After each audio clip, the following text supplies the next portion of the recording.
Good morning, guys. This is Scuba Chris. In the mail, I just got in my new Celilo. Got a great deal. Found this online. This is a model that is no longer sold. This particular one's no longer sold. The new ones, they're using a different, stronger type of composite now, which is good. But there's a reason why I like this one, which I'll be getting to. This is a 9.5 foot Okuma Celilo. It's Celilo, so it's pronounced Celilo, like C and then lying low. So and then lie like in lying, so Celilo, right? So that's the way to pronounce it. This is a medium light casting rod. The model number on this one is CE-C because the C is for casting -96MLa. So 96 means 9 foot 6 inches. ML means medium light.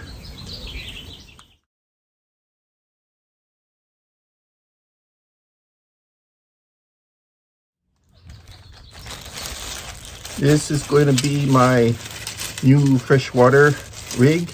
It is it's a C model, so that means it's going to be for baitcasters.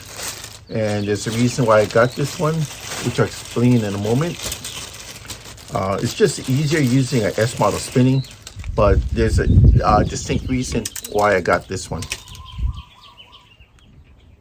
So when you look at the model number here, CE is short for Celilo. C is for casting, so you're going to have S for spinning, C for casting, which is like baitcasters.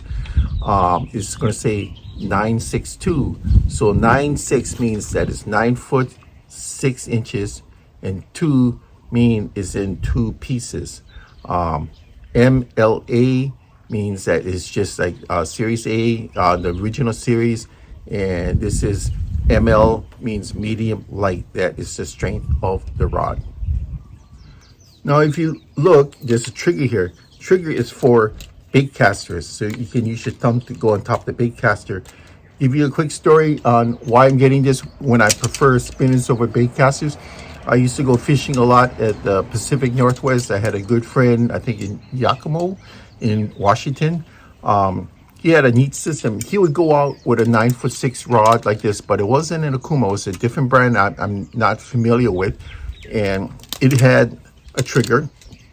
And there are days that when he wanted distance, he would flip it over and he would use it as a spinning rod. I asked him, hey, what's up with that? And he was explaining that a lot of the older rods back in the day, they were made out of different materials, so it wasn't as strong as the newer ones are nowadays.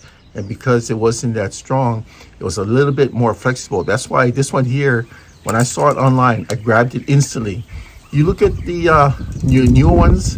The new ones have a higher rating, weight rating, but it means it's also more brittle. Well, the ones that are a little bit lower rating are softer. So as soon as I saw this, the first one since he passed away a few years ago that matches his, so that's the reason why I got it.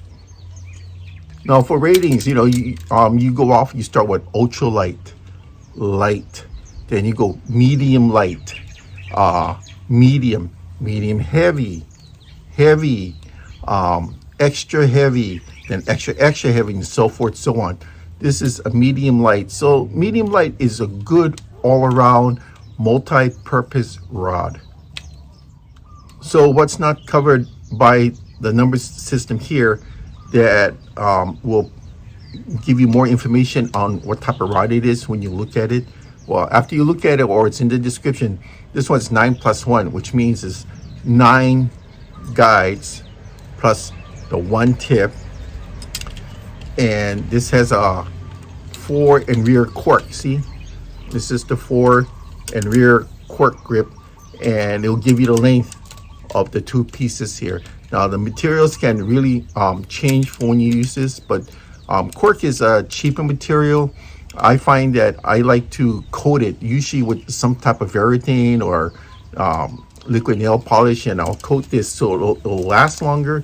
I had friends that get these things chewed up because their hands are covered with fish slime. Fish slime gets on this, They leave this in the garage, and the rodents come in, they chew on it. That's what happened to quite a few friends of mine. So I coat this, and I've never had that problem. Also, obviously, this is a two-piece.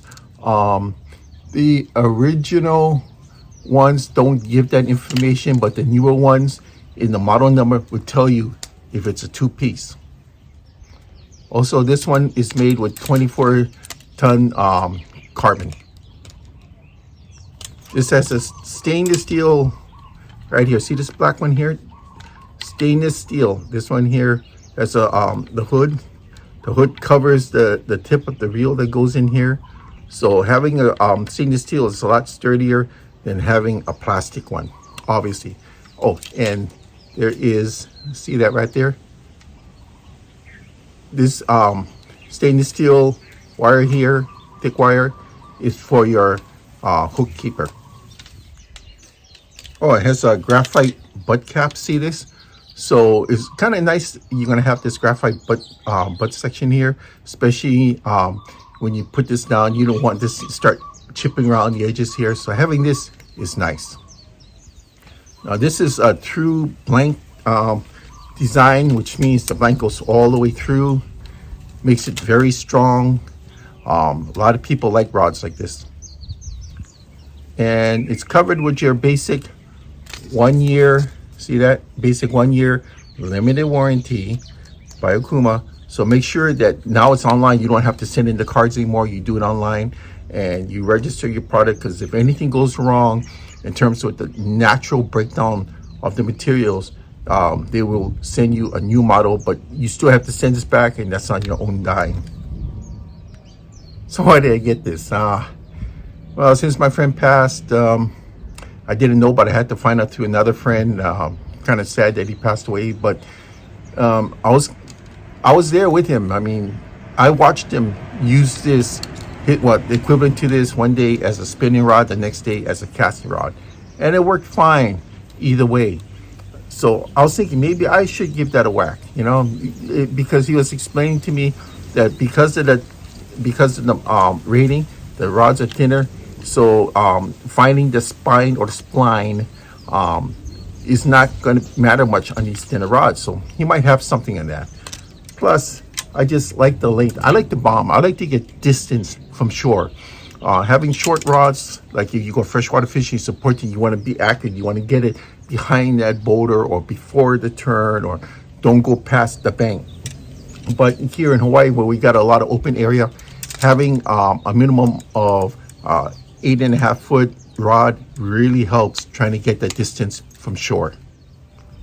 Plus, you know, I like having the medium light for rods that are under 10 feet, which this is 9.5.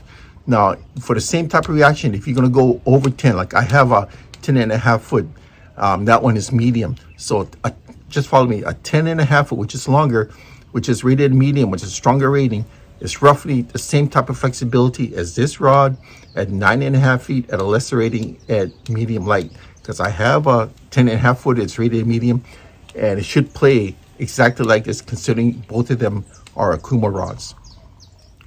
Also, what happens if a larger fish strikes? You know, I get something 8-10 pounds or more with this, because it's also a longer rod, it's going to help as a shock absorber to tire out the fish. A shorter rod will put more strain on the line and the reel.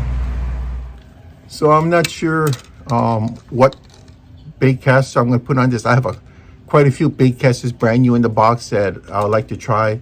Plus, when I got married in Maine, I still got a couple of baitcasters from that trip that are still brand new in the box that I haven't given away yet. So maybe I might take it out after a 20-year hiatus in storage. But I wanted to get this because of fond memories of my friend that recently passed away. He taught me a lot about fishing the Pacific Northwest, and that's my report. Thank you.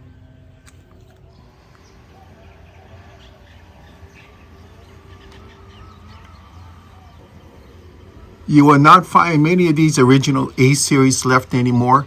It's a softer blank to what they use now, so they're in high demand because now they're using a higher grade blank, but it means it's also more prone to breakage. I prefer these older ones that give a little bit more, even though the weight rating is a lot lower.